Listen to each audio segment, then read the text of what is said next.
O cubano Arnaldo Ochoa era um dos guerrilheiros que, comandados por Fidel Castro e Che Guevara, derrubaram a ditadura de Fulgêncio Batista em Cuba. Confirmo que recebi uma proposta do general comandante do Exército de Havana, Arnaldo Ochoa. Confirmo e tenho testemunhas disso. Ele tinha uma história muito rica de vida, ele tinha sido da coluna do Che Guevara. Ele foi, aliás, alfabetizado na coluna guerrilheira do Che Guevara na Serra Maestra.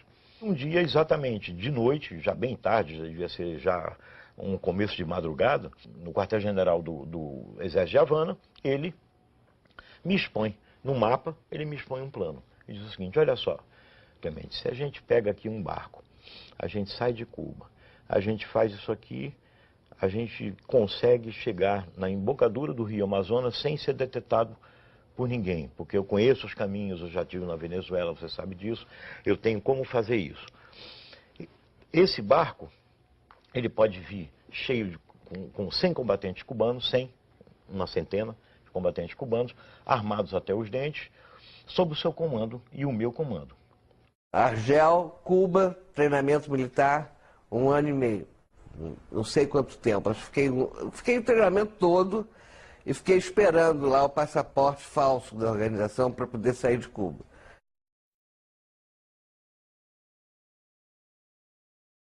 Alguma ação contra alguma autoridade militar? Chegamos a planejar, participei do planejamento e chegamos inclusive a realizá-las. Ou o senhor nos acompanha ou a gente arranja uma solução, porque eles estão nos cercando, mas nós estamos lhes cercando. O general falou: não, aqui hoje ninguém vai morrer. Eu falei: então nós vamos nos retirar tranquilamente, mas se algum tiro for disparado, a primeira rajada é no seu peito e da comitiva que o está acompanhando. Meu treinamento foi na Floresta da Tijuca. O João Lopes Salgado, que é ex-militar, treinou todo mundo, pegou umas balas de INA, era a metralhadora que a gente usava, do Exército. A gente roubava nas guaritas, aqui no Leblon, entendeu? Era assim. Guerra é guerra. Há um episódio polêmico na história da luta armada. Os chamados justiçamentos cometidos por guerrilheiros contra companheiros que eram suspeitos de terem cometido traições. Você participou no dia 23 de março de 71 da execução de um militante da LN, Márcio Leite de Toledo, que defendia uma pausa na luta armada e foi considerado inconfiável. Você participou diretamente da execução, então? Essa é uma informação que até hoje eu não dei. Essa é a informação que até hoje eu não dei. Porque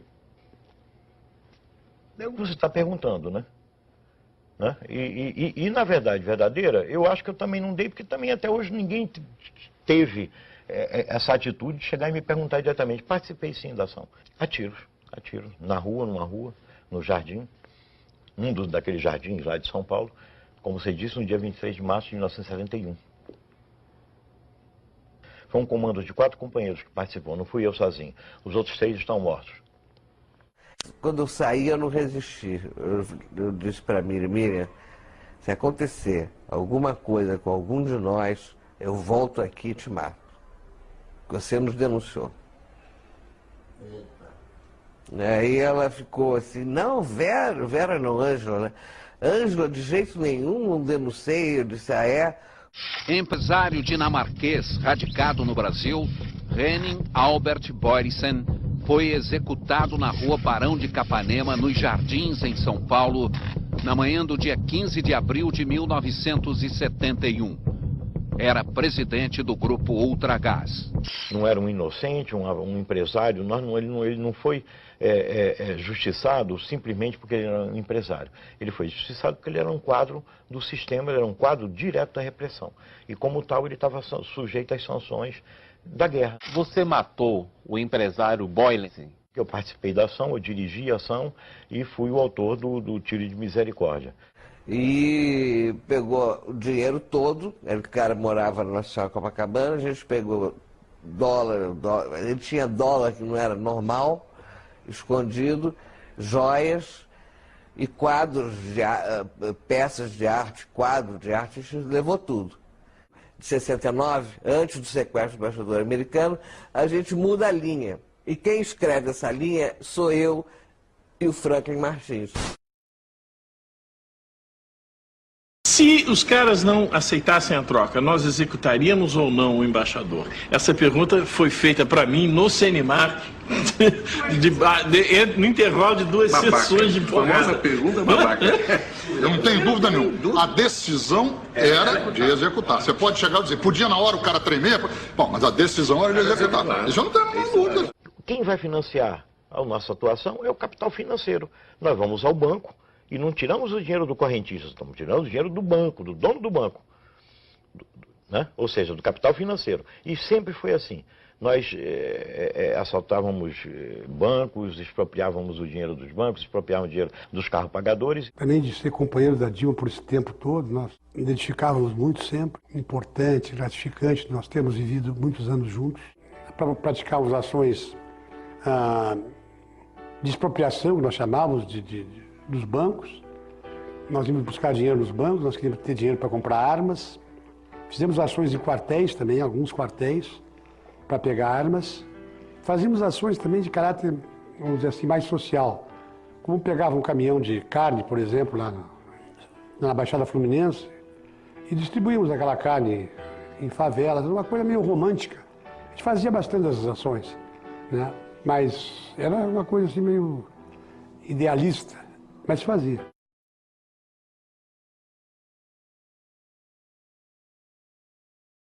Eu estava lutando contra uma ditadura militar, mas se você examinar o programa político que nos movia naquele momento, era voltado para uma ditadura do proletariado.